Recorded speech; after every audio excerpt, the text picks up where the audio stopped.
Good morning students. आज हम लोग क्लास 11th में हिस्ट्री के पहले टॉपिक को देखेंगे। हिस्ट्री का जो पहला टॉपिक है आपका आज का वह है प्रारंभिक समाज। क्या नाम है? प्रारंभिक समाज। प्रारंभिक समाज के बारे में हम जब चर्चा करते हैं तो सबसे पहले हम लोगों को बिल्कुल प्राचीन में जाना पड़ता है और ऐसी घटनाओं के बारे में समझना पड़ता है जिसके बारे में पूर्णतः लिखित साक्ष्य उपलब्ध नहीं है। मतलब यूं कहें कि जो मानव का विकास कब हुआ, किस रूप में सर्वप्रथम मानव अस्तित्व में आए, ऐसा माना गया कि 56 लाख वर्ष पूर्व, कितने लाख वर्ष पूर्व? 56 लाख वर्ष पूर्व जो मानव थे, मानव रूपी प्राणियों का प्रादुर्भाव हुआ था 56 लाख वर्ष पूर्व पहले पृथ्वी पर। समझ लीजिए, 56 लाख वर्ष पूर्व पहले की बात की जा रही है। 56 लाख वर्ष पूर्व पहले पृथ्वी पर ऐसे प्राणियों का प्रादुर्भाव हुआ जिन्हें हम मानव कहते हैं। क्या कहते हैं? मानव कहते हैं। इसके बाद आदि मानव के रूप, जो प्रारंभिक मानव थे, उनके रूपों में परिवर्तन होता गया। समझ में आ रहा है बच्चों? परिवर्तन होता गया, चेंज होता गया। और जब चेंज होता गया तो बहुत सारे जो मानव के कई रूप तो बदल गए, कई लुप्त भी हो गए। और जो आज मानव हैं, आज जैसे जो हम लोग हैं मानव, मनुष्य, ये आधुनिक मानव कहे जाते हैं। क्या कहे जाते हैं? आधुनिक मानव कहे जाते हैं। इस बात को समझने की आवश्यकता है कि आधुनिक मानव मतलब मॉडर्न जो ह्यूमन है, जो आधुनिक मनुष्य हैं, वे अब के लोग कहे जाते हैं। तो हमारे पूर्वज भी तो होंगे। मनुष्यों का उत्थान कैसे हुआ, वे कैसे आए? लगभग बताया जाता है कि 8000 ईसा पूर्व, मतलब ईसा के जन्म के 8000 पूर्व, 8000 ईसा पूर्व तक मानव मारे हुए या खुद से मारे गए या खुद से मरे हुए प्राणियों के, मतलब जो 8000 ईसा पूर्व जो मनुष्य थे, जो मानव थे, वे मारे गए या खुद से मरे हुए प्राणियों या पशु पक्षियों के मांस, आखेट, शिकार, बीजों को बटोर करके, बहुत सारे वनस्पतियां भी आई थी, तो वनस्पतियों के बीजों को बटोर करके धीरे धीरे वे अपना पेट भरा करते थे। पेट भरने के लिए उस समय अनाज का उत्पादन प्रारंभ नहीं हो गया था, लोग खेती करना प्रारंभ नहीं कर दिए थे। वे एक आदि मानव की तरह घुमंतु भोटिया की तरह जीवन व्यतीत किया करते थे। वस्त्र का कोई परिधान उनके पास उस तरह का नहीं था जिस तरह से आज हम लोग वस्त्रों का परिधान पहनते हैं, वस्त्र पहनते हैं।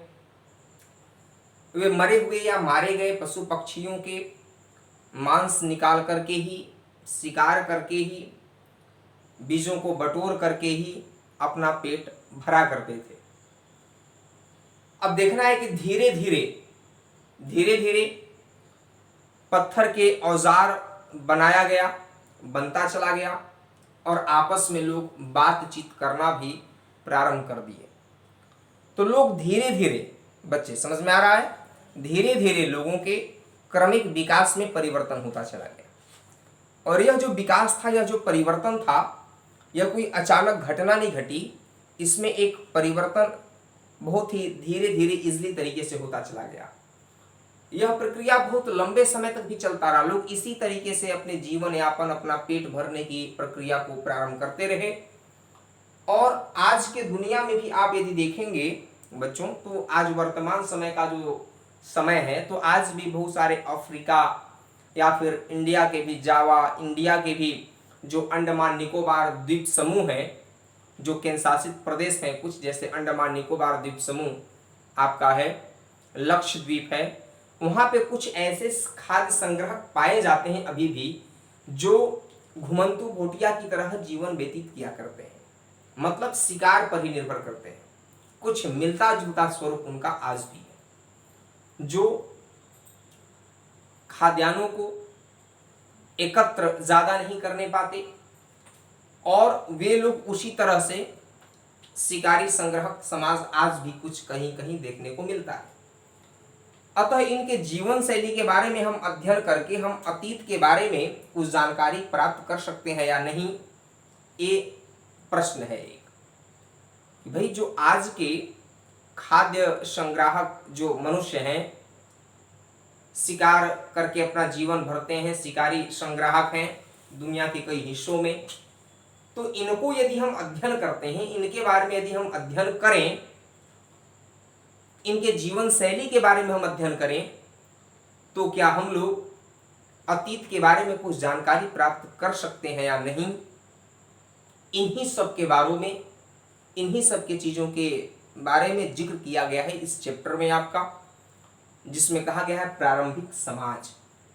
क्या कहा गया है? प्रारंभिक समाज मतलब समय की शुरुआत से, जब से मनुष्यों का जीवन शुरू हुआ, प्रारंभ हुआ, तब से लेकर के इन घटनाओं को समझना और जानना है हम लोगों को। तो बच्चों यहाँ पर आप देख रहे हो कि आज आदि मानव के इतिहास की जानकारी जो है, मतलब आदि मानव मतलब प्रारंभ के मानव जो हमारे पूर्वज थे, उनके इतिहास के बारे में जो जानकारी हमको मिलता है वह जीवाश्मों से मिलता है, वह पत्थरों से मिलता है। पत्थर के औजार भी तो लोग बनाए थे उस समय जानवरों को मारने के लिए, तो उनके जीवाश्म, जीवाश्म क्या होता है? तो जीवाश्म जो होता है, जैसे जीवाश्म किसे कहते हैं, यह क्वेश्चन भी आपसे पूछा जा सकता है बेटा। तो क्वेश्चन जब ऐसा पूछा जाएगा तो इसका आंसर आपको बताना होगा कि जैसे पेड़ पौधे, पशु पक्षी, मनुष्य के मरे हुए अवशेष एक लंबे समय तक जब वे धरातल के अंदर रह जाते हैं, दब जाते हैं, तो चट्टान के रूप में वे परिवर्तित होकर के चट्टान के जैसे बन करके उनके अवशेष मिलते हैं। चट्टानों में उनके क्या मिलते हैं? अवशेष मिलते हैं। तो इसी तरीके से कहा जाता है कि गुफा, जो हमारे एक और चीजें हैं कि गुफाओं में चित्रकारी, जैसे भीमबेटका है मध्य प्रदेश में, अजंता एलोरा की गुफाएं हैं, विश्व के अन्य कई जगहों पर भी गुफाएं हैं। उन गुफाओं में चित्रकारी था, लोग चित्रकारी करते थे। उस समय के आदि मानव भी गुफाओं में रहा करते थे, छाल पहना करते थे, शिकार से अपना पेट भरते थे। तो वे लोग जिस तरीके से गुफाओं, चित्रकारियों, इन्हीं सब से हम लोगों को, मतलब यूं कहें कि इनके बारे में जानकारी, आदि मानव के बारे में जानकारी हमें जीवाश्मों से पता चलता है, हमें पत्थर के औजारों से पता चलता है, और गुफाओं में जो चित्रकारियों की खोज से पता चलता है। क्योंकि बहुत सारी गुफाओं में चित्रकारियों की खोज निरंतर इतिहासकार करते रहते हैं, पुरातात्विक साक्ष्य वाले लोग करते रहते हैं। मानव का जो विकास का क्रमिक रूप है, मानव के विकास क्रमिक रूप से हुआ, इस बात को मानना चाहिए कई। लेकिन पहले की बात यह है कि लोगों ने स्वीकार नहीं किया, विद्वानों ने, कि मानव का विकास एक क्रमिक रूप में हुआ। विद्वानों में बड़ा मतभेद था इस बात को लेकर के। समझ में आ रही हमारी बातें? कुछ महत्वपूर्ण पॉइंट को नोट करते चलिएगा, बहुत ही सरल तरीके से। चैप्टर थोड़ा सा कठिन है, लेकिन इजीली तरीके से समझाने की कोशिश कर रहा हूं, क्योंकि यहाँ पर जो शब्द हैं आपके, वे लैटिन भाषा के शब्द हैं, यूनानी भाषा के शब्द हैं, और उन्हीं से लिए गए हैं। इसलिए इन वर्ड्स को आपको समझना पड़ेगा, उस नाम को समझना पड़ेगा, बुक को बार बार पढ़ना पड़ेगा, तब आप इन चीज़ों को आसानी से समझ सकते हैं और तब चैप्टर समझ में आपको आएगा। कितनी रोचक बात है कि हम अपने आदि मानव, मतलब मानवों का जो पूर्वज है, जिनका विकास कैसे हुआ, उनकी स्थितियां उस समय किस प्रकार की थी, वे कैसे रहा करते थे, रहन सहन उनका किस प्रकार का था, उसके बारे में अध्ययन कर रहे हैं और समझने का प्रयास कर रहे हैं। तो बेटा, प्रारंभिक समय में क्या हुआ कि जो इतिहासकार थे, मतलब मानव के जो क्रमिक विकास कैसे हुआ, मानव का विकास क्रमिक रूप में हुआ, इस बात के साक्ष्य हमें मानव की उन प्रजाति मतलब उन प्रजाति मतलब आदि मानव की प्रजातियां जो थी उनके जीवाश्मों से मिलते हैं जो अब लुप्त हो चुके हैं। अब क्या हो चुके हैं? उन आदि मानव के जो जीवाश्म है वे अब क्या हो चुके हैं? लुप्त हो चुके हैं। तो वे अब हम लोगों को मिलते नहीं। तो किस रूप में मिलते हैं? तो वे ही चीजें हम लोगों को आदि मानव के जो अवशेष थे उनका विकास क्रमिक रूप से हुआ, उनके जो जीवाश्म थे उसके बारे में जानकारी हम लोगों को विद्वानों के द्वारा, पुरातात्विक साक्ष्य को इकट्ठा करने वालों के द्वारा जमा किया जाता है और उसका स्टडी किया जाता है, उसका काल निर्धारण किया जाता है कि यह जो आदि मानव का जीवाश्म है, यह जो अवशेष है, यह कितना साल पुराना है। तो अब एक बात आपको मैं बता दूं कि शारीरिक लक्षणों के आधार पर ही जो पहले के जो आदि मानव थे उनके बारे में स्टडी कैसे प्रारंभ हुई, तो थोड़ा सा समझने की बात है यहाँ पर कि शारीरिक लक्षणों के आधार पर मानवों को अनेक भिन्न भिन्न प्रजातियों में बांटा गया। सबसे पहले इतिहासकार क्या किए? इतिहासकारों ने शारीरिक लक्षणों के आधार पर, शरीर के लक्षण, क्योंकि शरीर की बनावट उस समय कुछ अलग तरह की थी, अब क्रमिक विकास होगा तो धीरे धीरे ही न विकास होगा किसी चीज का। आप जब चित्रकारी बनाना प्रारंभ करते हैं तो सबसे पहले किसी भी एक मनुष्य की चित्रकारी बनाना प्रारंभ करते हैं तो आप यदि नाक बनाते हैं, आंख बनाते हैं तो फिगर अलग तरह का बन जाता है, पता ही नहीं चलता कि किसका आपने चित्र बनाया है। लेकिन वही जब धीरे धीरे धीरे धीरे आप जब लगे रहते हैं, उसमें मेहनत करते हैं, तो आप प्रयास करते हैं, कोशिश करते हैं, तो चीजें क्या हो जाती हैं, एक दिन आप सही चित्र को प्रदर्शित कर ले जाते हैं। तो जीवाश्म की तिथियों का निर्धारण जो है, जो जीवाश्म थे पहले, जो मर गए जीव जंतु पशु पक्षी प्राणी, जो दब गए धरातल के अंदर, वे ही जीवाश्म बन जाते हैं और उनके कुछ अवशेष पाए जाते हैं अस्थि वगैरह का, उसी से काल निर्धारण किया जाता है साथियों। तो जीवाश्मों के तिथि का निर्धारण प्रत्यक्ष रासायनिक विश्लेषण द्वारा, किसके द्वारा? क्वेश्चन याद कीजिएगा, प्रत्यक्ष रासायनिक विश्लेषण द्वारा। और प्रत्यक्ष रासायनिक विश्लेषण के अलावा उन परतों का काल निर्धारण करके परत दर परत, कोई भी सभ्यता यदि नष्ट हुई है, कितनी सभ्यता नष्ट हुई है, तो उसके आप यदि खुदाई करेंगे अंदर तो परत दर परत आपको चीजें मिलती जाएंगी। कुछ ऐसी चीजें मिलेंगी जहां पर आपको देखने को मिलेगा कि यह तो उसके पहली का परत है धरातल के अंदर।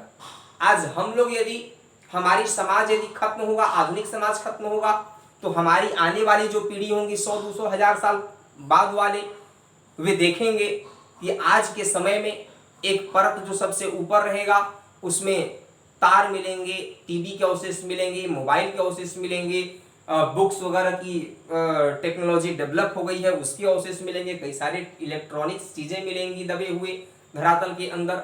जो ऊपरी परत में, निचली परत में जाएंगे तो फिर वही प्राचीन काल की परत दर परत आपको चीजें जानकारी मिलती जाएंगी। तो जीवाश्मों की तिथि का निर्धारण जो है वह प्रत्यक्ष रासायनिक विश्लेषण द्वारा उन परतों का काल निर्धारण करके किया जाता है।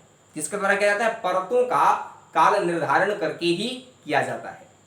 अब आप यहां पर देखेंगे लगभग 200 वर्ष पहले, लगभग 200 वर्ष पहले, 200 वर्ष पूर्व, वर्तमान से 200 वर्ष पहले सर्वप्रथम ऐसा खोज किया गया, सर्वप्रथम ऐसा खोज किया गया था।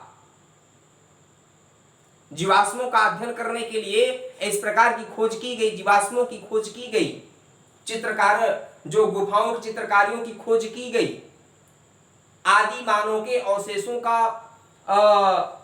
का अध्ययन करने का प्रयास किया गया।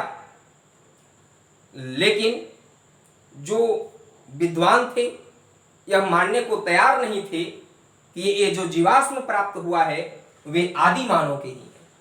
वे मानने को कतई तैयार नहीं थे इस बात से, और इस बात से मानने को तैयार नहीं थे, हिचकिचाते थे। और इनकी जो हिचकिचाहट थी, इनका जो भय था, इनका जो असमंजस था अपने दिमाग में कि ये जो जीवाश्म मिले हैं ये आदि मानव के हैं या नहीं, बाइबिल के ओल्ड टेस्टामेंट, बाइबिल का ओल्ड टेस्टामेंट, नीचे लिख रहा हूं देखिएगा,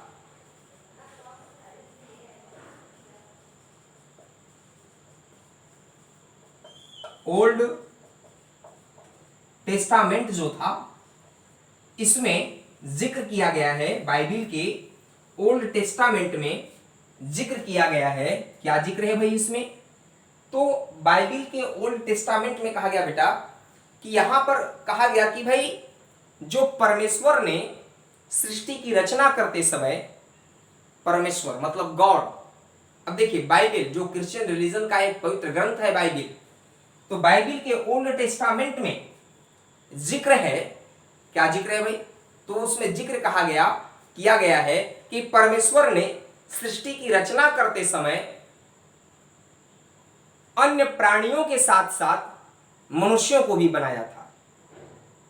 मतलब उसमें जिक्र है, चीजों को समझिए, इसको आप अच्छे से समझेंगे तभी आप, जैसे इतिहास एक कहानी की तरह चीजों को समझिए, जिससे कि जो चैप्टर है वह कठिन न लगे। तो आप देखिए यहां पर कहा गया जीवाश्म जो था, तो मतलब लोग जो विद्वान थे वे जीवाश्म जो मिले उन जीवाश्मों को विद्वान मानने से इनकार करने लगे। हिचकिचाहट था उनके मन में कि क्या यह जीवाश्म आदि मानव के ही हैं। और उनकी यह जो हिचकिचाहट थी बाइबिल के ओल्ड टेस्टामेंट में अभिव्यक्त इस धारणा पर थी कि परमेश्वर ने सृष्टि की रचना करते समय अन्य प्राणियों के साथ साथ मनुष्यों को भी बनाया था। भाई जब मनुष्यों को जब बनाया था, जीवाश्म मिल रहे हैं आदि मानव के, तो कैसे काम चलेगा? तो मनुष्य तो अपने आप आया। भाई बाइबल में तो लिखा है कि भाई मनुष्य, गॉड ने ही, परमेश्वर ने ही मनुष्यों को बनाया। तो मनुष्यों को जब बनाया तो उनके अवशेष तो बिल्कुल मनुष्य की तरह ही, आधुनिक मनुष्य की तरह ही मिलना चाहिए था, लेकिन ऐसा नहीं हुआ। तो विद्वानों में जो हिचकिचाहट था मन में पहले से, वह व्याप्त ही रहा और वह पुख्ता होता चला गया। अब इसमें हम लोगों को देखना है कि जो आधुनिक मानव के क्रमिक विकास के अध्ययन, मानव के जो क्रमिक विकास के अध्ययन की प्रक्रिया प्रारंभ हुई, एक बहुत बड़ा युगांतकारी घटना घटा। क्या घटा? एक युगांतकारी घटना घटा मानव के अध्ययन को लेकर के। और मानव का जो अध्ययन के लिए एक युगांतकारी घटना जो घटा, वह कब घटा, इस डेट को समझिए। तो एक महत्वपूर्ण चीज यहां पर यह है कि मानव के क्रमिक विकास के अध्ययन में एक युगांतकारी घटना कब घटा, तो वह घटना था 24 नवंबर। कब था? 24 नवंबर 1859, मतलब 1859। 24 नवंबर 1859 को, 1859 को मानव के क्रमिक विकास को लेकर के एक बहुत बड़ा युगांतकारी घटना घटा, चमत्कार हुआ। चमत्कार कह सकते हैं आप, क्योंकि डार्विन ने, किसने? मनुष्यों की उत्पत्ति के विषय में चार्ल्स डार्विन एक वैज्ञानिक थे। मनुष्यों के उत्पत्ति के विषय में चार्ल्स डार्विन ने 24 नवंबर 1959 को यह घटना घटा था। और चार्ल्स डार्विन ने अपनी एक पुस्तक में, उनकी पुस्तक का नाम क्या था याद कीजिएगा, एक घटना को भी लिखिएगा। उस पुस्तक का नाम था ऑन द ओरिजिन ऑफ, क्या नाम था? On the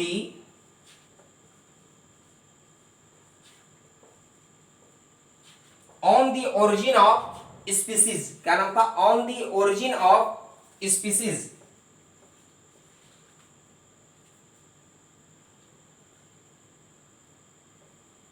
on the origin of species, ये उनके बुक का नाम था। तो मानव के क्रमिक विकास के अध्ययन में एक युगांतकारी घटना घटी 24 नवंबर 1859 ईस्वी को। और चार्ल्स डार्विन ने, जो चार्ल्स डार्विन कौन थे? तो एक मनुष्य के उत्पत्ति के विषय में चार्ल्स डार्विन ने एक अपना सिद्धांत दिया, उन्हें बताया। मनुष्य की उत्पत्ति के विषय में चार्ल्स डार्विन ने अपनी पुस्तक on the origin of species. Species मतलब क्या होता है? स्पीसीज मतलब होता है बहुत सारे जीव जंतुओं के प्रकार, समझ सकते हैं आप। स्पीसीज एक पुस्तक था उनका। इस पुस्तक में उन्होंने क्या लिखा, इस पुस्तक में उन्होंने कहा, प्रथम संस्करण इसका जब छपा था तो 1250 पुस्तकें छपी थी। पहला संस्करण किताब जब छपा तो 1250 पुस्तकें छपी थी, और एक दिन में ही, जिस दिन प्रकाशन हुआ उसी दिन सारी किताबें तुरंत बिक गई हाथों हाथ, बचा एक भी पुस्तक नहीं, सारी किताबें बिक गई। और उन्होंने बताया कि डार्विन ने यह दलील दिया कि मानव बहुत समय पहले, जो मनुष्य है, देखिए डार्विन क्या कहता है, चार्ल्स डार्विन क्या कहता है कि मानव बहुत पहले जानवरों से ही क्रमिक रूप से विकसित होकर अपने वर्तमान रूप में आया है। चार्ल्स डार्विन ने क्या कहा, क्या विचार दिया मानव की उत्पत्ति के विषय में? तो चार्ल्स डार्विन ने कहा अपनी पुस्तक on the origin of species में, किताब का नाम याद रखिएगा बेटा, नोट कर लीजिएगा इसे। यह घटना कब घटी थी? तो 24 अक्टूबर 1859 को, 24 अक्टूबर 1859 को घटा था।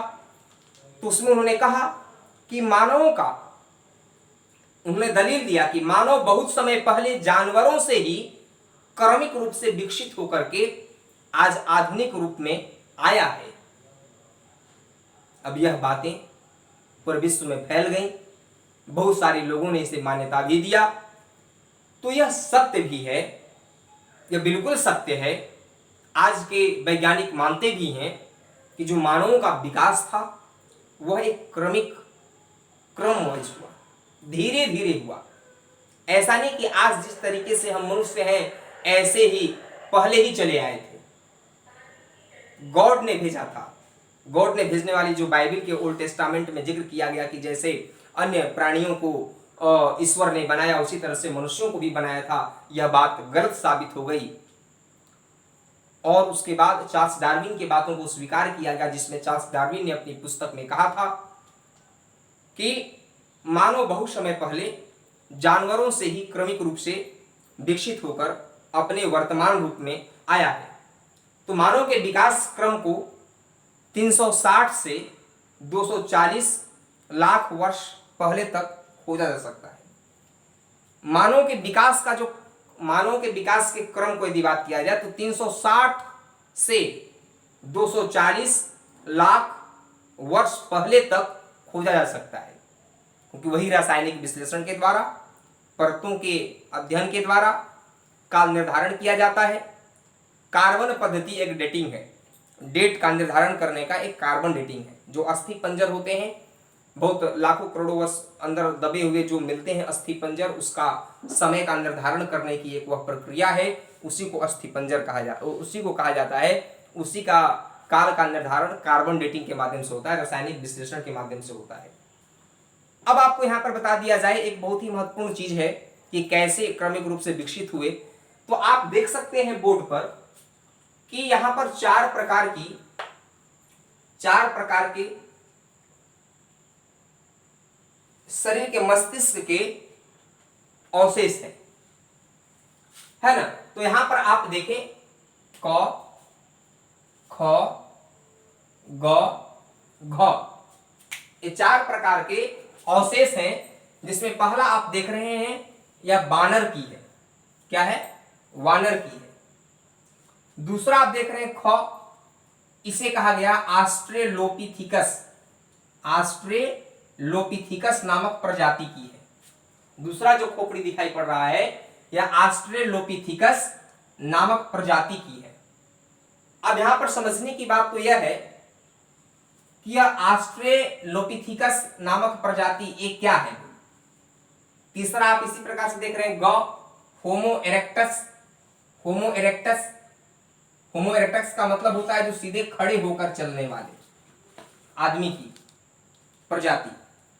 तो सीधे खड़े होकर चलने वाले आदमी की जो प्रजाति है इसे क्या कहा जाता है? तो होमो इरेक्टस कहा जाता है, इरेक्टस। तो इरेक्टस जो है आपका होमो इरेक्टस, सीधे खड़े होकर चलने वाले आदमी। याद कीजिएगा इसमें अंतर क्या है, अंतर क्या होता जा रहा है मनुष्य की खोपड़ी में, मैं बताऊंगा आपको आदि मानव की खोपड़ी में कैसे परिवर्तन हो रहा है। और जो घ है फोर्थ आपका होमोसैपियंस, मानव की चिंतनशील या प्राज्ञ मानव की है। किसकी है? प्राज्ञ मानव की है, मतलब ज्ञानवान मानव की है, जिसे बहुत जानकारी थी।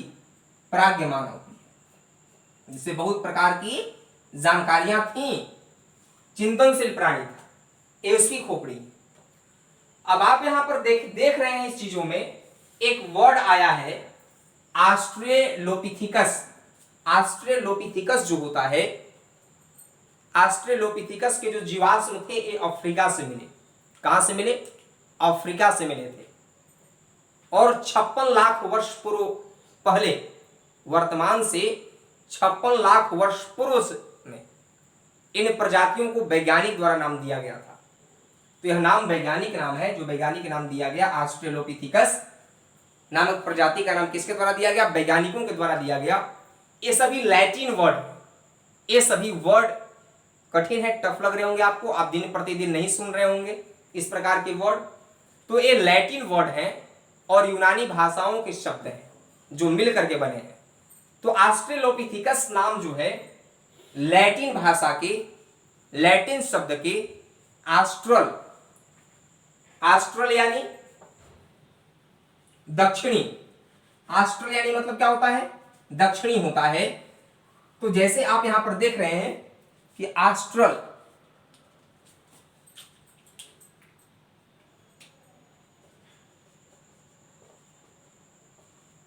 ऑस्ट्रल मतलब क्या होता है? तो ऑस्ट्रल मतलब होता है दक्षिणी। तो ये जो ऑस्ट्रेलोपिथिकस वर्ड है यह लैटिन भाषा और यूनानी शब्द से मिलकर के बना, यूनानी भाषा के शब्दों से मिलकर बना है। और ऑस्ट्रल यानी दक्षिणी, और यूनानी भाषा के शब्द, और यूनानी, ये तो लैटिन वर्ड है ऑस्ट्रल जिसका मतलब होता है दक्षिणी। दूसरा वर्ड जो है आपका वह है यूनानी भाषा का शब्द है एक, जिसका नाम है पिथिकस। ये यूनानी भाषा का शब्द है। किसका शब्द है? यह यूनानी भाषा का शब्द है, जिसका मतलब क्या होता है? वानर से मिलता है। वानर, वानर जानते हैं ना, वानर से मिलकर बना है। तो इस तरीके से आप यदि इस वर्ड को तोड़ेंगे तो कि ऑस्ट्रेलोपिथिकस वर्ड जो है यह वैज्ञानिकों के द्वारा नाम दिया गया है और यह लैटिन भाषा के और यूनानी भाषा के शब्दों से मिलकर बना है, जिसमें आप देख रहे हैं कि जो ऑस्ट्रल यानी दक्षिणी और यूनानी भाषा के शब्द पिथिकस यानी बानर से मिलकर के बना हुआ है। यह नाम इसलिए दिया गया क्योंकि मानव का जो आद्य रूप था, यह नाम क्यों दिया गया भाई? ऐसा ऑस्ट्रेलोपिथिकस नाम ही क्यों दिया गया? तो ऐसा नाम वैज्ञानिकों के द्वारा इसलिए दिया गया क्योंकि मानव का जो आद्य रूप था, जो हमारे पूर्वज थे, उनका जो शरीर की बनावट था वह वानरों से मिलता था। किससे मिलता था? वानरों से मिलता था, लंगूरों से मिलता था। समझ गए? तो वानरों से मिलता था। ये एक लक्षण बरकरार थी। अफ्रीका में आप यदि जाएंगे अभी भी, तो अफ्रीका में ऐसे वानर की प्रजातियां हैं जो हमारे आद्य मानव, हमारे पूर्वज के जो अवशेष हैं उनसे मिलते जुलते। अफ्रीका में अग्नि का साक्ष्य कब मिला? तो अफ्रीका में अग्नि का साक्ष्य मिला 14 लाख वर्ष पूर्व, वर्तमान से 14 लाख वर्ष पूर्व जो है अग्नि का साक्ष्य मिला अफ्रीका से। समझ गए? अब एक वर्ड आप देखेंगे कि प्राज्ञ मानव, प्राज्ञ मानव, प्राज्ञ मानव या फिर चिंतनशील मानव, होमोसेपियंस के जीवाश्म, होमोसेपियंस के जीवाश्म की यदि हम बात करें, जो आधुनिक मानव हैं, 1,95,000 वर्तमान से पूर्व मिला था। और अफ्रीका में ही पशुओं और कुत्ते को पालतू बनाया गया। इसका साक्ष्य कब मिलता है? तो 7,000 से 6,000 ईसा पूर्व में साक्ष्य मिलता है इसका कि पशुओं और कुत्तों को पालतू बनाया गया था। यह भी अवशेष अफ्रीका में मिलता है। तो सबसे पहले अफ्रीका में ही 56 लाख वर्ष पूर्व पहले ऑस्ट्रेलोपिथिकस के जीवाश्म मिले थे। इस बात को भी आप भूलेंगे नहीं, इस बात को भी याद रखेंगे। तो इस तरीके से आपने देखा कि यह वर्ड जो है वैज्ञानिकों के द्वारा दिया गया है, जो यूनानी और लैटिन शब्दों से, लैटिन भाषा के शब्दों से मिलकर के बना हुआ है और यह भी एक प्रजाति है। समझिए क्या है? यह भी एक प्रजाति है। अब आप यहाँ पर देख रहे होंगे बहुत ही महत्वपूर्ण चीज अब आपको यहाँ पर समझ में आएगा कि देखिए आप यहाँ पर, ये तो वानर की है, इसका सर देखिए, इसका जो हेड है, खोपड़ा है इसका जो थोड़ा कम है, जो मस्तिष्क है छोटा है, और छोटा है देखिए यहाँ पर जबड़ा उसके निकले हुए हैं, जबड़ा लंबा है, निकला हुआ है, दांत इसके बड़े हैं, दांत क्या है इसके, ये बड़े दांत हैं, नाक देखिए, ये माउथ है, मुंह है, और खोपड़ी का जिसे कहते हैं, खोपड़ी आप जब देख रहे होंगे तो जैसे जब बंदरों की खोपड़ी आप निकालेंगे तो इसी आकार की, इसी तरह की आपको खोपड़ी मिलेगी, जिसमें दांत उनके बड़े हुआ करते थे। पहले क्या होते थे, दांत उनके बड़े होते थे। एक को आकार की है, वानर की है। दूसरा देखें, ऑस्ट्रेलोपिथिकस नामक प्रजाति के लिए आप देखें तो ऑस्ट्रेलोपिथिकस नामक प्रजाति के जब आप देखेंगे तो इनकी अपेक्षा, कौ की अपेक्षा इनका जो मस्तिष्क है वह बड़ा है। क्या है, इनका मस्तिष्क थोड़ा बड़ा है, और दांत इनके भी बड़े हैं, और होमो की अपेक्षा इनके हाथ की दक्षता कम थी। बताया गया विद्वानों के द्वारा कि जो होमो मानव थे, होमो सेपियंस जो थे, जो आधुनिक मानव जिसे कहा जाता है, तो इनकी अपेक्षा, जैसे ये देख रहे हैं आप, इनकी अपेक्षा इनका जो था, जो हाथ की दक्षता कम थी, मतलब ये वस्तुओं को पकड़ने नहीं पाते थे, ये वस्तुओं को पकड़ने अच्छे से नहीं पाते थे, मजबूती से सख्त तरीके से पकड़ने नहीं पाते थे ये लोग। इनके भी दांत बड़े हैं। धीरे धीरे देखिए दांत का साइज छोटा होता चला गया, मस्तिष्क का आकार में वृद्धि होती चली गई। होमो एरेक्ट, ग देखिए, होमो एरेक्टस मतलब सीधे खड़े होकर चलने वाले आदमी की यह मस्तिष्क है। यह मस्तिष्क किसकी है, होमो एरेक्टस का, जो सीधे होकर खड़े चलने वाले आदमी थे, उन्हें होमो एरेक्टस कहा गया। ये उनकी खोपड़ी है। देखिए आकार, फासा, लंबाई, साइज, मस्तिष्क का आकार में भी परिवर्तन आया, छोटा हो गया, दांत के साइज में भी फासा, दांत भी छोटे होते चले गए। अब जात आप यहां पर देखेंगे, घ होमोसेपियंस, होमोसेपियंस यही मानव की चिंतनशील प्राज्ञ मानव की है, जो आधुनिक मानव कहे जाते हैं। आज का मानव की खोपड़ी यही है, आप मिला सकते हैं। इनका दांत का साइज देखिए सब छोटा है, मस्तिष्क का साइज बड़ा है।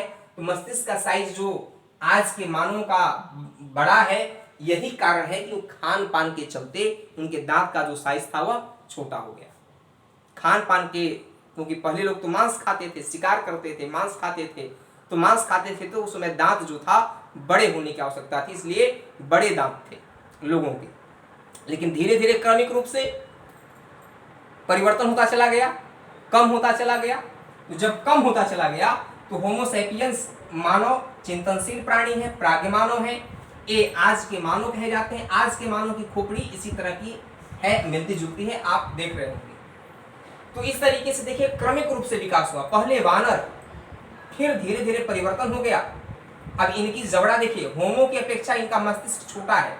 होमोसेपियंस जो है, इनकी अपेक्षा ऑस्ट्रेलोपिथिकस का जो खोपड़ी है, जो मस्तिष्क है, छोटा है, जबड़ा इनका भारी है, इनके दांत बड़े हैं, है ना, जबड़ा लंबा है, इनकी अपेक्षा थोड़ा कम, इनकी अपेक्षा इनकी जबड़ा थोड़ा कम, इसकी अपेक्षा इनकी जबड़ा थोड़ा कम।